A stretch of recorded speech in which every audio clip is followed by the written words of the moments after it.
Dito nga, binubugbog kami ng Tamos na nakalaban namin. Early game pa nga lang, nag-i-invade na to sa amin. Andaya na itong hero na to, hindi na mamatay kahit pagtulungan naming tatlo. Hindi pa nga din siya tapos kaka-invade dito. Grabe, garapal nga to mag-Tamos. Wala na nga din ako magawa dito kasi snowball na siya. Ayun o! Kung nga pala si Smash Smash, may ligmang smash ng kalaban. Naka-trio nga pala kami dito. Pero bago nga lahat, kung hindi ka pa nga naka-follow, mag-follow ka na. Share mo na nga din. Ang mag-share, Pogi. Episode 8 na nga tayo sa pagpapatap global natin sa Alice. At meron na nga tayong 17 matches with 88% win rate. At hindi pa nga din napuputol yung win streak natin. Tignan nga natin dito kung mapuputol na ng Tamos na to. Kasi nga sobrang balagbag din talaga eh. Yun!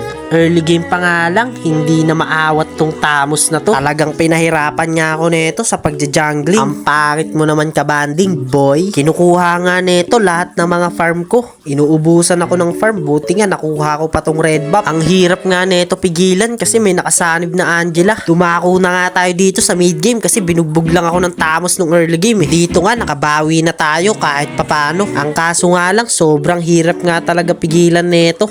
Napatay nga din tayo ni Hanabi na sobrang kati.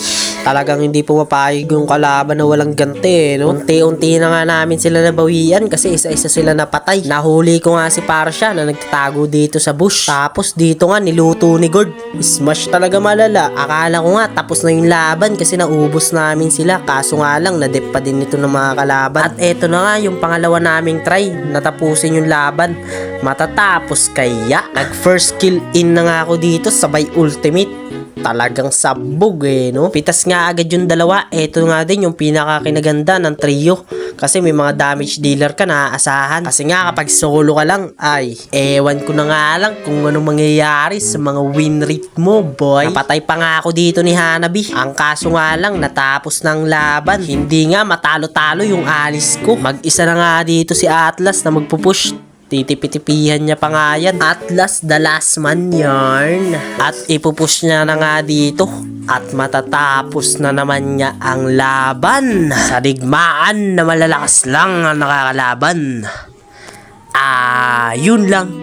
Bye-bye.